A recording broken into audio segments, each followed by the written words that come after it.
Programme time line से गड आऊँ यहाँ असद मुमताज़ नाज़रीन जेका बाद शिकारपुर कश्मीर के ज़िला में लाइ हाणे हिन ते 4 क़ौमी असेंबली जूं सीटूं क़ाइमु कयूं वयूं आहिनि।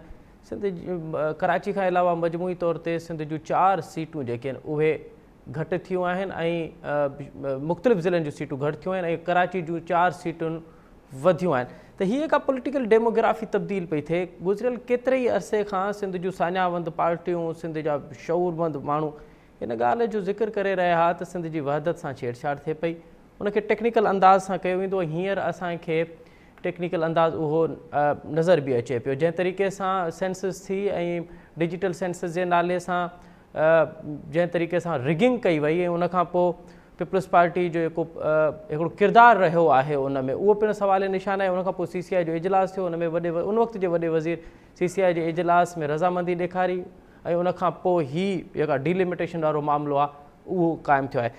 त हक़ ख़ुदि इरादियत वारो मामिलो आहे, हिते रिप्रेज़ेंटेशन वारो मामिलो आहे, त असेंबलियुनि में रिप्रेज़ेंटेशन वारो मामिलो आहे ऐं इन खां बि वधीक त सुभाणे जेकॾहिं का कानून साज़ी थिए थी पई त पोइ उते अव्हां वटि क़ौमी ऐं सूबाई असेंबली में मेंबर्स जी तादाद जो बि हिकिड़ो सुवालु ज़रूरु उथंदो।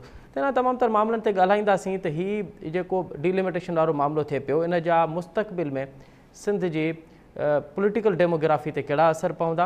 अॼु प्रोग्राम जे ज़मीन ते ई ॻाल्हाइबो। हिन असांखे प्रोग्राम में जॉइन कयो आहे सरदार रहीम साहब, पाण GDA जा मरकज़ी अॻवान आहिनि। हुन सां गॾोगॾु असांखे जॉइन कंदी ससी पलीजो साहिबा, पाण तहरीक पीपल्स पार्टी जी मरकज़ी अॻवान आहिनि, अॻूणी सूबाई वज़ीर आहिनि। हुन सां गॾोगॾु असांखे जॉइन कंदो मुल्क जो मुमताज़ तर्जे निगार ऐं कॉलमिस्ट कानूनदान जनाब शुआब ओस्तो साहब। सरदार रहीम साहब, आपसे प्रोग्राम का आगाज़ करते हैं। सर, ये जो डिलिमिटेशन वाला मामला है, कराची की 4 सीटों में इजाफा हुआ है, 1 कौमी असेंबली और 3 सूबाई असेंबली की सीटों में। खैरपुर की सीट कम हुई है, सांगड़ की सीट कम हुई है और फिर ठट्टा की सीट कम हुई है। GDA कहाँ स्टैंड कर रही है? क्या GDA समझ रही है कि इसमें कोई मसला नहीं है, ये एक प्रोसेस से हुआ है, या GDA समझ रही है कि नहीं इसमें सियासी बददियानती ज़रूर शामिल है? जी डॉक्टर साहब, ये GDA तो विक्टिम है ना। ये जो सारी सीटें कम की हैं, अब आप ये सोचें कि ठीक है कराची में अगर सीटें बढ़ाई हैं तो ये जो मरदमशुमारी थी नई वाली, पीपल्स पार्टी जो है वो पार्टनर प्राइम है, इन्होंने उसको अप्रूव किया काउंसिल ऑफ कॉमन इंटरेस्ट में। इस वजह से नई मरदमशुमारी के हवाले से जो पॉपुलेशन की वो बनी कॉम्पोजिशन, उसकी वजह से कराची की सीटें बढ़ाई गई हैं। लेकिन जो सीटें कम की गई हैं, आप ये देखें कि उन इलाकों की कम की गई हैं जहां के या तो जो GDA की स्ट्रॉन्ग होल्ड्स हैं, खैरपुर और सांगड़, या ठट्टा जहां पर पीपल्स पार्टी को शिराजियों पे अभी भी पूरा यकीन नहीं है, वहां पर वो कम की गई है। हमारी बहन ससी पली जो बैठी हैं ये भी आपको बता सकेंगी कि ये ज्यादती की ठट्टा के साथ भी एक सीट कम की गई है। तो ये सारा एक पॉलिटिकल प्लान के तहत ये सारा कुछ हो रहा है और हम समझते हैं कि ये प्री पोल रिगिंग का हिस्सा है और इससे जो है वो अपने मनपसंद नताइज निकालने की कोशिश कर रहे हैं। लेकिन मैं समझता हूँ कि उनकी खामख्याली है। GDA बिल्कुल मुतहरिक है और इस पर अब आप बहुत जल्दी आप देखेंगे कि हमारा मौक़िफ़ भी आएगा और अगर जरूरत पड़ी तो हम फिर मूवमेंट भी चलाएंगे इसके खिलाफ। ठीक है। अच्छा सरदार साहब, अब पीपल्स पार्टी तो कह रही है कि हम एतराज़ात पे जाएंगे, हम इलेक्शन कमीशन के जो भी उसका प्रोसेस है उसको भी फॉलो करेंगे, अगर ज़रूरत पड़ी तो फिर हम सुप्रीम कोर्ट भी जाएंगे। क्या GDA भी एक प्रोसेस से गुजरेगी, उसको भी इलेक्शन कमीशन में जाएंगे और एतराज़ करेंगे और फिर उसके बाद अगर ज़रूरत पड़ी तो फिर आप हाई कोर्ट और दीगर कोर्ट में भी रुजू करेंगे? हम सारी चीज़ें करेंगे जो आइन के तहत हमें करनी चाहिए, लेकिन ये सारी इलेक्शन कमीशन भी इसमें मुलविस है। इलेक्शन कमीशन जो है पीपल्स पार्टी की बी टीम की तरह हमेशा से रही है और ये जो काम किया है ये पॉलिटिकल समझे कि पीपल्स पार्टी ने अपनी शिकस्त को तस्लीम किया है कि वो दूसरे लोगों के वोट के जरिए से अब नहीं आ सकती। ये टेक्निकल चीजें करके जो है वो चाहती है कि उनकी सुप्रीमेसी रहे। तो दूसरी बात ये है कि ये प्रोसेस जो है वो क्वेश्चनेबल बना देता है पूरे इलेक्शन को और ये पीपल्स पार्टी अगर कह रही है कि हम सुप्रीम कोर्ट जाएंगे और हम एतराज़ात डालेंगे और वगैरह वगैरह, तो पहले भी तो ये सेंसस को इन्होंने रिजेक्ट किया था ना। जी और लेकिन फिर बाद में यू टर्न मार के और इसको तस्लीम कर लिया काउंसिल ऑफ कॉमन इंटरेस्ट में।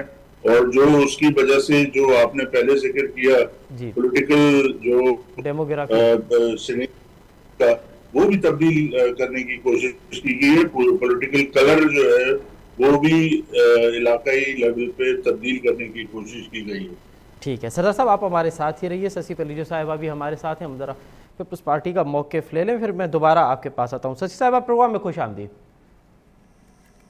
जी महिरबानी। अच्छा शशि साहिबा, हाँ पीपल्स पार्टी कीअं पई ॾिसे, छाकाणि त हीउ तमामु मामिलो अवां भले इनकार कयो, बल्कि किथे न किथे अवां ते इहो ज़रूरु सवाल उथंदो त सेंसिस अवां जी निगरानी हेठि थिया, अवां जी हुकूमत हुई, अवां उन वक़्तु एतिराज़ करे पिए सघिया, उन जे नतीजनि ते जे ख़िलाफ़ पीपल्स पार्टी APC घुराई, सॼी सिंध जी सान्यावंदनि खे दावत ॾिनऊं, उनखां पोइ उते करारदाद मंज़ूर थी त सेंसिस में रिगिंग पई थिए ऐं सेंसिस जेका आहे उहा साफ़ ऐं शफ़ाफ़ न पई कई वञे, असांजा माण्हू न पिया ॻणिया वञनि। उन जे बावजूदि वरी तव्हां वटि टियों ऑप्शन इहो हुयो त CCI में जेके नतीजा हुया, अगरि अवां उन ते इनकार कयो हा त हीउ सॼो मामिलो बीहे ई कोन हा। असद इहो इलाही अहम मामिलो आहे ऐं असां उन वक़्तु बि एतिराज़ उथारियासीं ऐं उन खां पोइ बि पार्टी जे अंदरि बि ॿाहिरि बि सिंध जे माण्हुनि में बि ऐं पंहिंजो नेशनल ऐं ॿी जेका बि मीडिया आहे उन में बि त ही मुंहिंजे ख़्याल में तमामु अहम मामिलो आहे। ऐं पहिरीं ॻाल्हि त 10 साल खां पोइ थियणु खपे हा। हिन में जिन बि मुखालिफ़ आहिनि या इवन जेके नादान दोस्त हुआ उहे जेके उनमें सेनेट में वेठा हुआ या कीअं, उन्हनि बि जेको राह हमवार कई त उहा तमामु ईज़ी में पइजी वई। ऐं हाणे असीं ॾिसूं पिया त सेंसस किथे न किथे उनजे बिल्कुलु करे ही जेके सिंध जी रुॻो हिकिड़े 2-3 टकनि जी ॻाल्हि कोन्हे, ही ॻाल्हि आहे त ओवरऑल सॼे सिंध जी सिंधी ॻाल्हाईंदड़ जेको नुमाइंदो आहे केरु थी सघे थो, केरु बि थी सघे थो, कहिड़े तकत आहे, पर जेको सिंधी वसंदीन मां जेको नुमाइंदगी थिए थी पार्लियामेंट में, उहा असां ॾिठो त घटिजी वई। इहो वॾो धकु आहे, कापारी धकु आहे असांजे। ख़ासि करे आउं ॻाल्हि कंदसि सामूंडी पट्टी जे पंहिंजे सटे जे हवाले सां बि उनखे 2014 में बि टोड़े वियो, असां मुखालफ़त कई हुई। ऐं ही ख़ैरपुर ऐं साॻिड़ा वॾा ज़िला आहिनि। असांखे हिकिड़ो दफ़ो अॻु में बि चेल चिॿी कई हुई ज़िले जी, पोइ वरी हाणे वरी जेको हीअ ॻाल्हि थी आहे जंहिंमें साकरे खे त विचां कट जेको किन माण्हू जीअं पोइ कपिड़े खे विचां हारनि में चीरे जीअं, ठीकु आहे, मुंहिंजो बि तक रहियो आहे। 5 दफ़ा असीं बि इलेक्शन विढ़िया आहियूं, खटिया आहियूं। इवन हिकिड़ो दफ़ो धांधली करण जो हिननि कोशिशि कई त सालनि त आख़िर ताईं उहो टेन्योर ख़तमु थियो साबित करे कोन सघिया त हू जेन्युइनली खटिया आहिनि। पर 2 ॾींहं आउं खटींदड़नि में हुअसि, 2 ॾींहंनि खां पोइ वरी मुश्किल सां उन्हनि वरी ओचितो ठाहे 25 क़िस्म जूं हुननि धांधलियूं ज़ाहिरी कयूं ऐं ॿियूं में ऐं उहो प्रूव करे कोन सघिया त जेन्युइन हुननि जी हिकिड़ो जुलूस कोन कढी सघिया हुनजो। त हिकिड़ो पासो अजीब तरीक़े सां हेॾा कयो अथनि राइट साइड ते, हिकिड़ो पासो हिन गोस्तान ॾांहुं, हिकिड़ो सामूंडी पासे। ऐं इहो मुंहिंजे ख़्याल में इहो चैलेंज बिल्कुलु थियणु खपे। ऐं पीपल्स पार्टी ज़िले वारनि जेको आहे अॼु इहो अनाउंस कयो आहे इलेक्शन कमीशन में, असां त अॻु में ई लिखी चुका हुआसीं ऐं हिकिड़े स्टेक होल्डर जे लिहाज़ सां, हिकिड़े सिंध जे नुमाइंदे जी हैसियत सां। पर ॾिसूं पिटिशन में छा आहे, असीं बि ज़रूरु वेंदासीं गॾिजी हिननि सभिनी भाइरनि सां ऐं ॾिसंदासीं ऐं ॾिसूं पिया, जाइज़ो वठूं पिया। पर ही सेंसस डिजिटल आदमशुमारी जेका आहे इन तमामु वॾो सिंध खे कापारी धकु कयो आहे। असां तॾहिं बि ॻाल्हि रखी हुई APC में, APC खां ॿाहिरि पार्टी जे अंदरि, पोइ हींअर बि चेयरमैन बिलावल साहिबु आया ऐं अदा मुराद सां गॾु वेठा हुआ। असां चयो त इहा शइ जेका थी आहे उन जा नतीजा हींअर अचणु शुरू थियनि पिया ऐं इन जो तदारुक हाणे छा थी सघे थो। पर शशि साहिबा, छा पीपल्स पार्टी जी क़यादत इन ॻाल्हि खां बेख़बर हुई त अगरि सेंसस जे मामलनि खे नतीजनि खे क़बूल कबो त ही मामला बीहंदा, छाकाणि त जेके अंग अखर उते ॾेखारिया पिया वञनि उन में आम माण्हू खे ख़दशो हुयो त ईअं थियण वारो हो। ऐं जंहिं तरीक़े सां आख़िरी ॾींहंनि में कराची जा लखे माण्हू उन में लखे माण्हू ज़ाहिर कया विया, उन में लॻे पियो त इहो ईअं थियण वारो। छा पीपल्स पार्टी जी क़यादत ॻाल्हि खां बेख़बर हुई? CCI जे फैसलनि में फैसिया में जॾहिं विया पिए, सिंध जी टीम वही पई नवीद कमर साहिबु ऐं साईं असांजो अदा भाउ मुराद अली शाह साहिबु, त उन ॾींहं ताईं मूंखे पूरो यकीन हो त ही ज़रूरु ही करे ईंदा एतिराज़ वारींदा। पोइ वरी उन हवाले सां रिजर्वेशन पंहिंजो सरज़मीन ते वञी बि असां ॾिनियूंसीं। छटे ज़िले में त मीटिंग बि असां पूरी हिकिड़ी कराई हुई ऐं उन में असांखे जॾहिं ख़बर पई त इवन ईंदे जंगीर सर ऐं ताईं वोटर हिकिड़े पासे जा ॿिया डेबिट्स कमु कोन थियूं कनि, कनेक्शन हुई कोन, हिकिड़ा अगरि लिखजनि पिया अखर ॿिया वरी ढहनि पिया, वरी रिपोर्ट जिन माण्हुनि खे अलाह कहिड़े रबी माण्हुनि खे कनि पिया जेके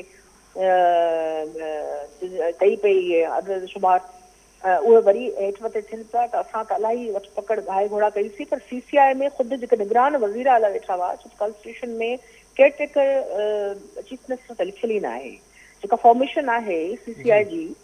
ठीकु आहे, CCI किथे चैलेंज कोन थी सघे, मां सवाइ जॉइंट पार्लियामेंट में तव्हां हुनजी फ़ैसिले खे हेठि मथे करे सघो था, पर जेकॾहिं उनजो फॉर्मेशन सही न आहे, उनमें निगरान वेठा हुजनि ऐं उन्हनि गॾिजी ऐं उन वक़्त में उन्हनि अजीब वरी माण्हुनि खे सॼो किथे मौलाना फज़ल रहमान जो पुटु जेको मेंबर ई न हो उनखे सॼो ॿ टे ॿिया माण्हू जिन जो वास्तो ई न हो ऐं हिकिड़े सूबे जी एब्सलूट मेजॉरिटी बल्कि सफ़ा वन साइडेड हिकिड़ी शइ लॻी पए। त हीअ शइ जेका आहे इहा ॻिची में पइजी वई। बलूचिस्तान वारा बि रड़ियूं पिया कनि त असांजा लखे वोट जेका आहिनि उहे हेठि शुमार कोन थिया आहिनि ऐं उहा सही कोन्हे। कल्ह टियों ॾींहुं बि हिकिड़े भाउ सां ॻाल्हि थी पई, उन बि इहा ॻाल्हि कई त नवाज़ शरीफ़ वटि असीं वेंदासीं, शहबाज़ शरीफ़ जे हीअ सरपंची में सभु शयूं थियूं आहिनि ऐं उन जेको आहे उहे ग़लति फ़ैसिलनि ते इहे सभु हा कराई आहे सभिनी खे। इन जो जेको असांखे ॿुधायो असीं भोॻियूं त असीं सुबुह पिया ऐं ईअं ई असां सां थियो आहे। हाणे तदारक हुनजो छा थी सघे मूंखे ख़बर न आहे, पर सिंध जे माण्हुनि एहतिजाज कयो आहे, सिंध जा माण्हू एहतिजाज कनि पिया। ठीकु आहे, इन ते बि ईंदासीं। त हाणे भला वे फॉरवर्ड छा आहे, हाणे भला कहिड़ा ऑप्शन्स मौजूदु आहिनि पॉलिटिकल पार्टियुनि वटि ऐं ख़ासि करे सिंध सां लाॻापियल पार्टियूं आहिनि उन्हनि सां कहिड़ा ऑप्शन मौजूद ना हो। हिकु दफ़ो ॿीहर वटि अचा पियो। सरदार रहीम साहब, आप कैसे देख रहे हैं इस तमाम तर मामले को? आप तो ये कह रहे हैं कि इलेक्शन कमीशन पीपल्स पार्टी की बी टीम है, हालांकि पीपल्स पार्टी अब उन पर तनकीद कर रही है और जिस तरीके से ये ना सिर्फ डिलिमिटेशन वाला मामला है, वो तो कह रहे हैं कि इलेक्शन की डेट के हवाले से भी जो मौक़िफ़ अख्तियार कर रही है पीपल्स पार्टी, वो शायद अब दूसरी पार्टियां से भी हटकर है। यानी एक तरफ PTI मौक़िफ़ अख्तियार कर रही है कि इलेक्शन होने चाहिए, दूसरी तरफ वो पीपल्स पार्टी भी ये मौक़िफ़ अख्तियार कर रही है कि इलेक्शन कमीशन डेट दे। तो फिर आप ये कैसे कह रहे हैं कि इलेक्शन कमीशन बी टीम है पीपल्स पार्टी की? जी देखें, इलेक्शन कमीशन बी टीम है इस वजह से कि ये जो तब्दीलियां आई हैं, ये इलेक्शन कमीशन का काम है, आईनी काम है कि fair, free and transparent election होने चाहिए, बिल्कुल मुनसिफाना इलेक्शन होने चाहिए। मुनसिफाना इलेक्शन कराने के लिए जो एहलकार तैनात किए गए हैं, जो रद्दोबदल की गई है ब्यूरोक्रेसी में, वो बेमायने है। एक आदमी को यहाँ से उठा के जो 5 साल जिन्होंने खिदमत की पीपल्स पार्टी की उसको एक जिले से उठा के दूसरे जिले में डाल दिया। चीफ मिनिस्टर हाउस के अंदर आज भी वही लोग हैं जो कि मुराद अली शाह साहब के वक्त में थे। तो हमें तो कोई तब्दीली नजर नहीं आ रही। तो इसका मतलब ये है कि जो इलेक्शन कमीशन है वो पीपल्स पार्टी की मावनत कर रही है। अगर पीपल्स पार्टी की एडमिनिस्ट्रेशन इलेक्शन करवाएगी तो फिर जाहिर नतीजा आपके सामने है। ये वजह हम कहने की कि पीपल्स पार्टी की बी टीम है इलेक्शन कमीशन, क्योंकि वो अपनी आईनी जिम्मेदारी पूरी नहीं कर रही है। और उसके ऊपर जो इस वक्त जो हालात हैं वो आपको पता है कि बड़े हैं माशी तौर पर पाकिस्तान के। उसमें अगर आपका ये इलेक्शन भी कंट्रोवर्शियल हो जाता है तो फिर हम समझते हैं कि बहुत ज्यादा पाकिस्तान को नुकसान पहुंच सकता है। और ये इलेक्शन कमीशन को ये सोचना चाहिए और ऐसे इकदाम उठाने चाहिए कि इस इलेक्शन पे कोई उंगली ना उठा सके और इनको सब फैसले करने पड़ेंगे। अगर ये नहीं करेंगे और ये इसी तरीके से पीपल्स पार्टी की मावनत करते रहेंगे तो मैं आपको गारंटी करके दे सकता हूँ कि ये इलेक्शन जो है क्रेडिबल नहीं रहेंगे और लोग जो हैं वो सड़कों पे होंगे इस इलेक्शन के रिजल्ट के खिलाफ। चलिए, ये तो अब वक्त ही बताएगा कि इलेक्शन कितने शफाफ हो रहे हैं। लेकिन क्या सरदार साहब, ये जो निगरान सेटअप है, आपको इस पर भी एतराज़ आते हैं कि निगरान सेटअप भी अब जो है वो अनबाइज्ड है, वो अपना अब अनबाइज्ड नहीं, वो भी बाइज्ड है और वो भी जो एक बी टीम की तरह काम कर रहा है? देखिए रेड साहब, हम तो निगरान सेटअप जो है आइन का हिस्सा है। जब नए इलेक्शन होने होते हैं, मुद्दत पूरी होती है तो एक निगरान सेटअप आता है, तो हम उसके खिलाफ नहीं है। ये एक आईनी प्रोसेस का हिस्सा है। لیکن نگران حکومت کے عبوری حکومت کے عمل سے ہم یہ اندازہ لگا سکتے ہیں کہ یہ نگران سیٹ اپ جو اس کی آئینی تقاضا پورا کرنے کی ضرورت ہے وہ پورا کر رہی ہے یا نہیں کر رہی. تو ہم سمجھتے ہیں کہ جو موجودہ نگران حکومت سندھ کی ہے وہ بالکل آئینی تقاضوں کی کو پورا نہیں کر رہی اور وہ پیپلز پارٹی کی ایکسٹینشن ہے حکومت کی کہ جو کہ مراد علی شاہ صاحب کی حکومت ابھی ختم ہوئی ہے. اچھا سردار صاحب، یہ تمام تر آپ کی باتیں قابل قبول بھی ہیں، لیکن یہ جو سیٹوں میں چھیڑ چھاڑ کی گئی ہے، ادھر کی سیٹ ادھر کر گئی ہے، آپ ایک سینئر سیاستدان ہیں، آپ کو کیا لگتا ہے کہ اس کا کس کو فائدہ ہوگا اور پھر آنے والے دنوں میں سندھ کی پولیٹیکل ڈیموگرافی پہ اس کے کیا اثرات پڑیں گے؟ کیا خدشات ہیں جی ڈی اے کے؟ ٹریڈیشنلی خیرپور اور سانگڑ جو ہے پاکستان مسلم لیگ فنکشن کے گڑ رہے ہیں. وہاں سے اس وقت بھی ہمارے کینڈیڈیٹس جیتے تھے جب بے نظیر صاحبہ شہید ہوئی تھی. اس وقت آپ سندھ کے کیا حالات تھے، لیکن اس وقت بھی ہمارے کینڈیڈیٹس جو ہے وہ جیتے تھے. تو ایسے کیا ہو گئے ہیں کہ بعد میں جو ہے وہ مینیپولیٹ کر کے ان کو ہروایا گیا اور اب وہ سیٹیں کم کر دی وہاں پر. تو ہمارے جو بیس ہیں اس میں اگر وہ سیٹیں کم کر رہے ہیں اس کا مطلب ہے کہ یہ کوئی اسکیم ہے ہمیں جو ہے پیچھے کرنے کی، کیونکہ ابھی ہم نے جی ڈی اے کا ہم حصہ ہیں اور جی ڈی اے ایک بہت مضبوط الائنس کے طور پر آئندہ الیکشن میں انشاءاللہ حصہ لینے جا رہی ہے. نہ صرف جی ڈی اے بلکہ ان کے ساتھ اپنے ہم الائنس کے ساتھ لڑیں گے. ہم دوسری جماعتوں کے ساتھ بات چیت کر رہے ہیں، ایک وسیع تر اتحاد بنا رہے ہیں اور ہم پیپلز پارٹی کے مقابلے میں انشاءاللہ عوام کو ریپرزینٹ کریں گے اور الیکشن لڑیں گے اور یہ جو 15 سال خرابیاں ہیں اس کو دور کرنے کی کوشش کریں گے. ٹھیک ہے سسی صاحب، اوہاں کے छा पियो लॻे त हे जेको सीटुनि में जेका फेरफार कई पई वञे इन जा सिंध जी पॉलिटिकल डेमोग्राफी ते बि असर थींदा? ईंदड़ ॾींहंनि में को ख़दशो आहे, को मसइलो पैदा थी सघे थो पियो?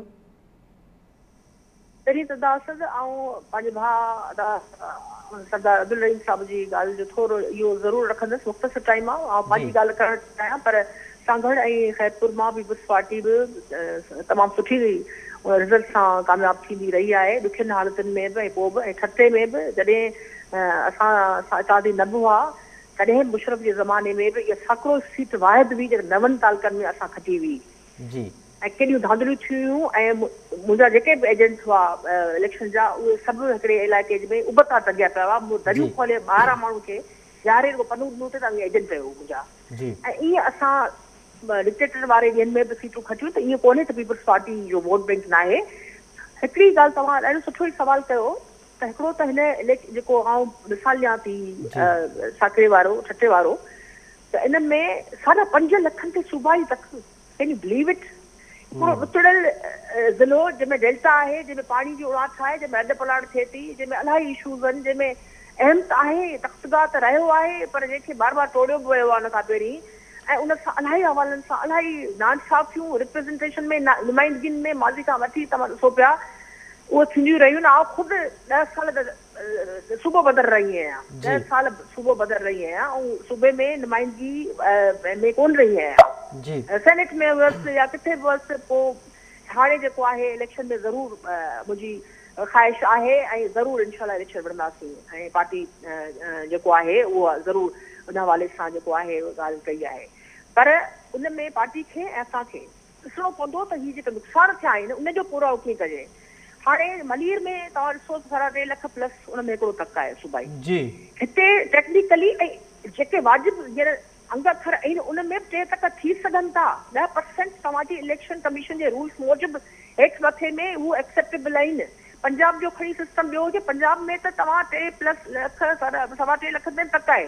क़ौमी असेंबली जेतिरो तक उन में 6 में सिर्फ़ु 2% हिकिड़े हंधा माण्हू निकिरंदो त उहो पंहिंजे इंसाफ़ लाइ ऑफिसनि ते किथां पुॼी सघंदो. रेवेन्यू आहे, ॿिया मामला आहिनि, पाणी जा मसइला आहिनि, जेको आहे उहे अदालतुनि जा मसइला आहिनि. उन में कीअं थींदो ही जे माण्हू इहो ठाहियो आहे साकरे सां बाहि ॾेई की कैंची आई आहे त बाबा फलाणो माण्हू परे रहे तक मां.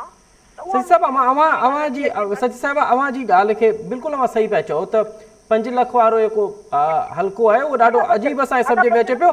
सिंध जे अंदरि ख़ुदि अहिड़ा खोड़ सारा ज़िला आहिनि जिते 3-3 लख जी आबादी ते हल्को आहे। मिसाल जेकबाद आहे, कंबर आहे, कंबर शहदाद कोट आहे, उमरकोट आहे, टंडो मोहम्मद खान आहे, इवन बदीन ऐं जामशोरे जा जेके हल्का आहिनि उहे बि 3-3 लख जी आबादी। साढा 5 लख हिकिड़ो तक रखियो अथनि क़ौमी असेंबली जे बराबरि। उतां डेल्टा एरिया में माण्हू किथां ईंदो किथां पुॼंदो, बिल्कुलु सही को सेंस आहे का शइ आहे? माना उहो मनपसंद तरीक़े सां कंहिंजे चवण ते जेकॾहिं कयो आहे तॾहिं बि इलेक्शन कमीशन खे गुज़ारिश आहे त इहो महिरबानी करे ऐं असीं टेक्निकल वेंदासीं। असीं पंहिंजा मज़बूत आर्ग्यूमेंट्स जेके आहिनि जेका हक़ीक़ी आहिनि अखर ते ॿधल आहिनि उन्हनि जी असां बिल्कुलु हुन ते ठाही आहे ऐं उहो सही सुधी ॻाल्हि आहे। उहो सुठनि वकीलनि सां सुठी टीम सां पीपल्स पार्टी रियलाइज़ करे थी। चेयरमैन बिलावल साहब उन्हनि छटिया आया त उन्हनि इहो चयो, मूंखे बि चई ऐं ज़िले सदर साहब वेठा ॿिया वेठा हुआ त बाबा हीउ प्रपोज़ल ॾियो अवी ऐं असां करे डेट खां अॻु में प्रपोज़ल ॾिना। मूं त लेटर बि लिखियो, जंहिंमें 3 पेजिस जे लेटर में मूं सॼो बैकग्राउंड ॾिनो आहे ऐं उन खां हाणे एतिराज़नि जी डेट अॼु खां शुरू थी आहे त उन में बि ॾींदासीं, चैलेंज कंदासीं। पर हीअ शइ नास इहो सॼी हिकिड़ी तक जी ॻाल्हि न आहे। हीअ सिंध जी नुमाइंदगी सिंधी ॻाल्हाईंदड़नि जी सिंधी ऐवाननि में उन्हनि ते दरवाज़ा बंदि करण जी हिकिड़ी साज़िश आहे। ऐं उहा साज़िश सम्झां थी त तव्हां हर माण्हू खे भला सूबे बदर कंदा छा 10-10 सालनि लाइ? ॿिया माण्हू न आहिनि छा? इलेक्शन में जेको आहे माण्हू छटो हुजे या हीउ जेको सांगड़ आहे ख़ैरपुर आहे उन में कानून तव्हांखे इजाज़त ॾिए थो, उन में तव्हां विढ़ी सघो था। सिंधी ॻाल्हाईंदड़ छो नथा चई सघनि? रुॻो हिकिड़े जेको आहे एरिया जो हिकिड़े ॻाल्हाईंदड़नि खे जेको आहे तव्हां मनपसंद चवण ते हिकिड़ी पार्टी जी चवण ते डिमांड ते सीटूं वधनि पियूं ऐं हिन में शहबाज़ शरीफ़ साहब खे बि ॾिसणु खपे हा ऐं उन कीअं ॿार वधो ॿियनि सूबनि खे इनखे छो प्रेशर विझी हिनखे कराई ऐं उन्हनि प्रेशर जिन क़बूल कयो उन्हनि छो क़बूल कयो? These are very important questions, very pertinent points. They must be raised again and again. Till we, कि रिज़ॉल्व उन जो छा वण थिए। असीं पंहिंजी धरती में ई जेको आहे उहो धरती धणी हूंदे बि जेको आहे जड़तू माण्हू अची इलेक्शन में वेहनि, तव्हांजी नुमाइंदगी उहा कूड़ा माण्हू कनि। सुभाणे जेको आहे उहे इंसानी लिहाज़ ते ॿियनि लिहाज़ सां ॿिया नवां सूबनि जी ॻाल्हि अचे, को पाणी जी ॻाल्हि अचे, डेमनि जी ॻाल्हि अचे त वोटिंग सही वन साइडेड थी वञे ऐं तव्हां रुॻो अखियूं चपींदा ॾिसी न वञो। इहे तमामु इहे शइ सभिनी खे सम्झणु खपे, सभिनी पार्टियुनि खे सम्झणु खपे।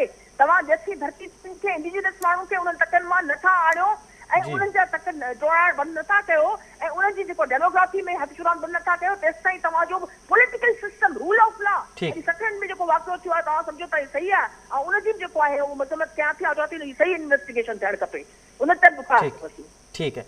शशि साहिब अवां असां सां गॾु ई रहिजो। असांखे जॉइन कयो मुल्क जो मुमताज़ कानूनदान तजे निगार ऐं कॉलमिस्ट जनाब शहाब उस्तो साहब। शहाब उस्तो साहब खां कानूनी नुक़्ते नज़र खां उन्हनि जो ओपिनियन वठंदासीं। शहाब साहब प्रोग्राम में ख़ुशि आमदीद।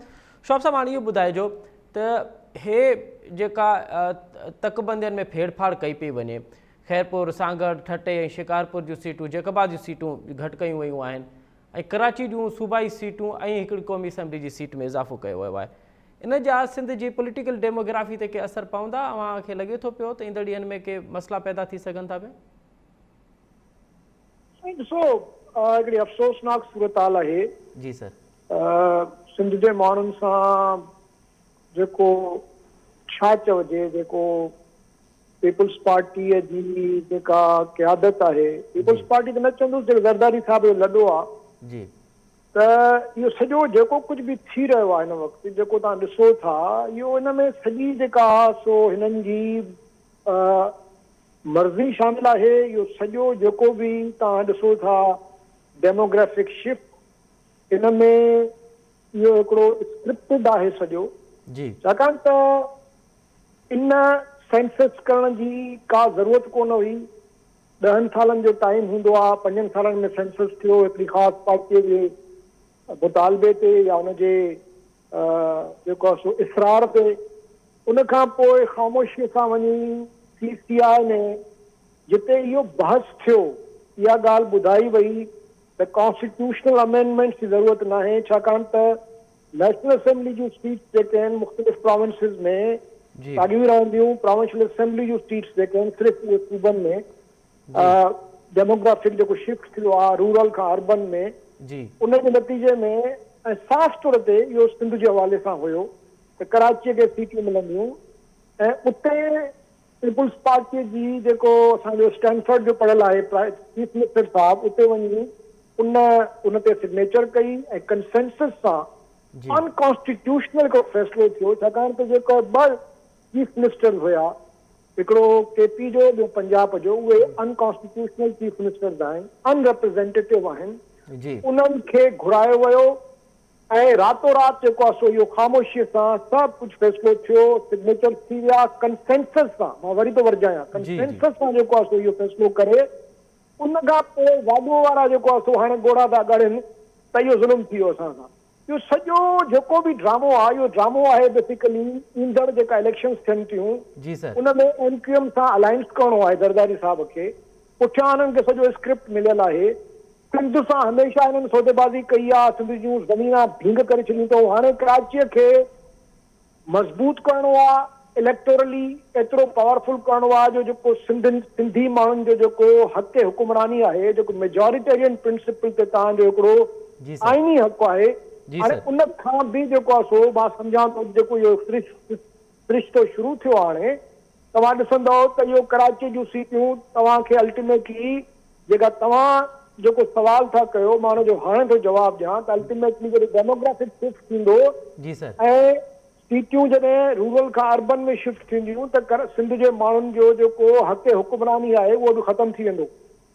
पर छाकाणि त हिननि खे फौरी तौर ते ईंदड़ इलेक्शन्स में वरी हुकूमत ठाहिणी आहे, तंहिंजे करे हिननि खे लॉन्ग टर्म हिननि न कॾहिं सोचियो आहे, न हिननि खे लॉन्ग टर्म जो फिक्र आहे।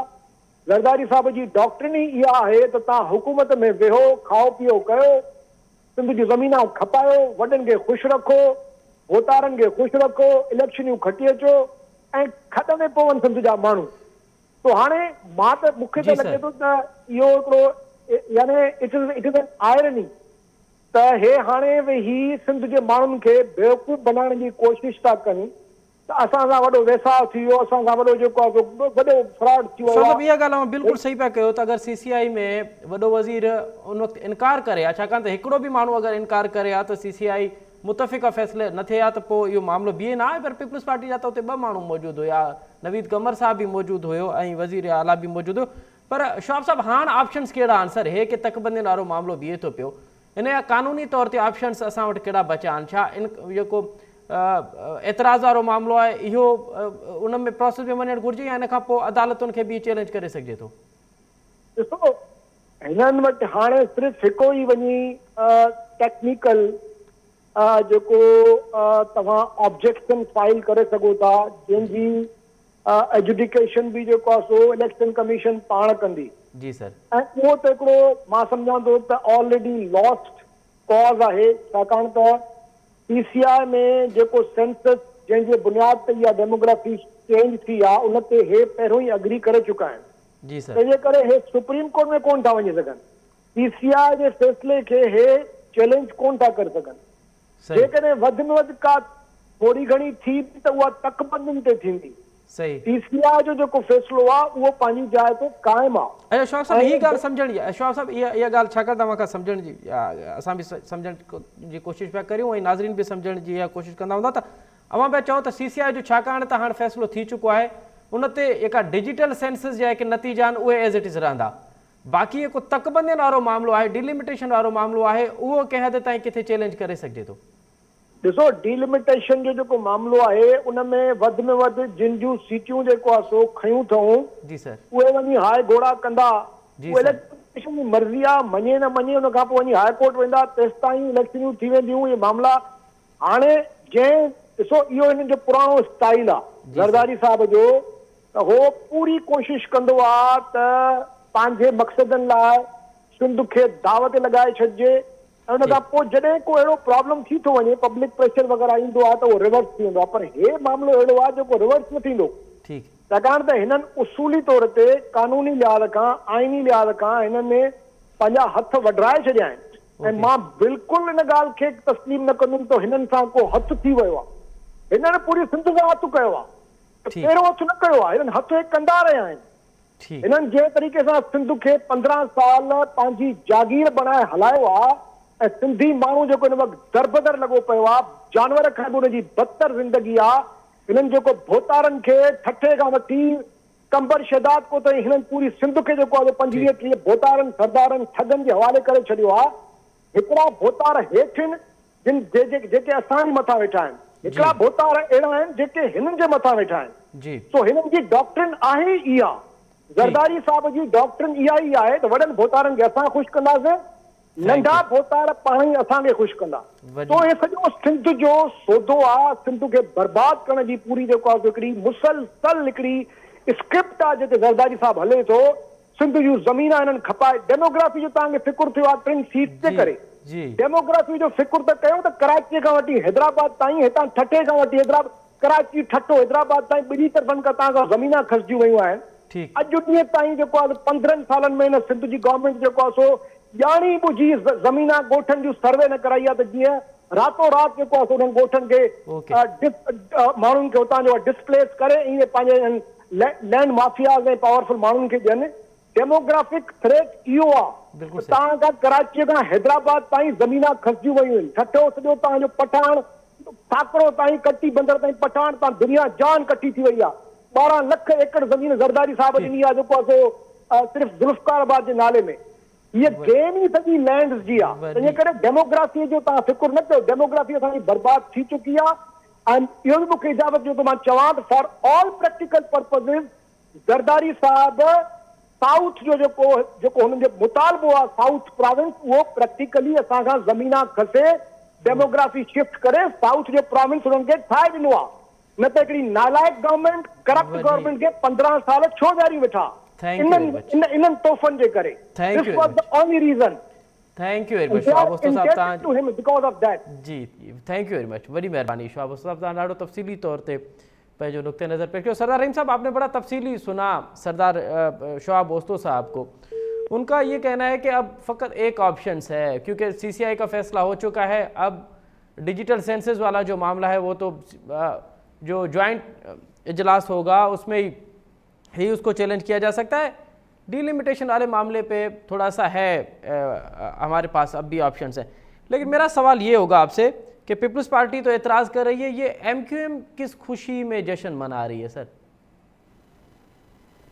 नहीं, MQM जश्न क्यों मनाएगी? देखें, इस वक्त पीपल्स पार्टी ने काउंसिल ऑफ कॉमन इंटरेस्ट में ये हामी भरकर के नए सेंसस पे मर्दमशुमारी पे की बुनियाद पर इलेक्शंस हो, इलेक्टोरल रोल्स बने, वो सिंध की लीडरशिप, सिंध को रिप्रेजेंट करने का हक वो उन्होंने जो है वो खो गए हैं।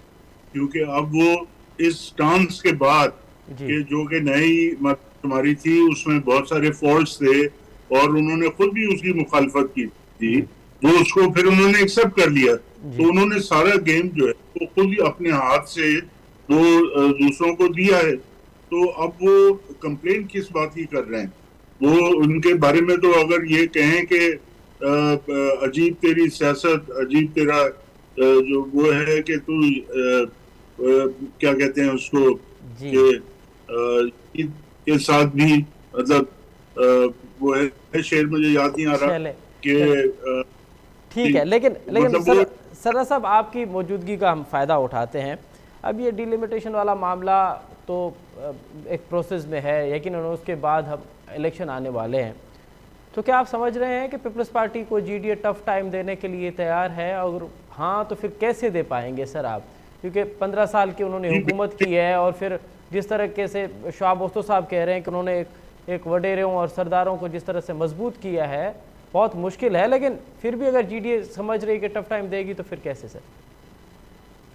नहीं, क्योंकि एक ये सियासी प्रोसेस है और हम सियासी प्रोसेस के थ्रू आइन के दायरे कार में रहते हुए हम एक ग्रैंड अलायंस बनाने की कोशिश कर रहे हैं ताकि हमारा 1-to-1 पीपल्स पार्टी के साथ मुकाबला हो और सिंध के अवाम को हम रिप्रेजेंट करते हुए पीपल्स पार्टी को शिकस्त देंगे इलेक्शन में इंशाल्लाह।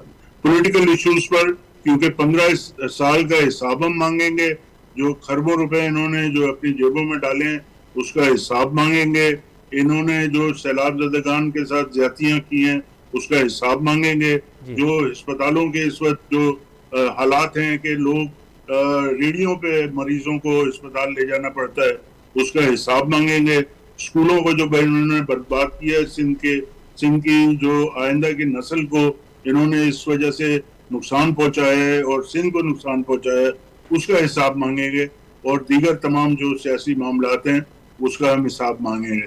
اچھا تو یہ جی ہوگی, سیاسی طور پر ہم اس کا مقابلہ کریں گے اور انشاءاللہ عوام کی آواز بن کر ہم ان کے خلاف کھڑے ہوں گے, اور انشاءاللہ آپ دیکھیں گے کہ جی ڈی اے کو پذیرائی ہوگی عوام میں. سردار صاحب, پیپلز پارٹی کے رہنما تو یہ بھی کہہ رہے ہیں کہ کیونکہ سیاست میں حلف آخر کچھ بھی نہیں ہوتا, اور یہ بھی عین ممکن ہے کہ جس طرح سے ہم دیگر پارٹیوں کے ساتھ اتحاد ہم نے کیا ہے ماضی میں اور اب بھی کر رہے ہیں, ہو سکتا ہے کہ جی ڈی اے کے ساتھ بھی کوئی سیٹ ایڈجسٹمنٹ ہو اور جی ڈی اے کے ساتھ بھی الیکشن اتحاد ممکن ہے.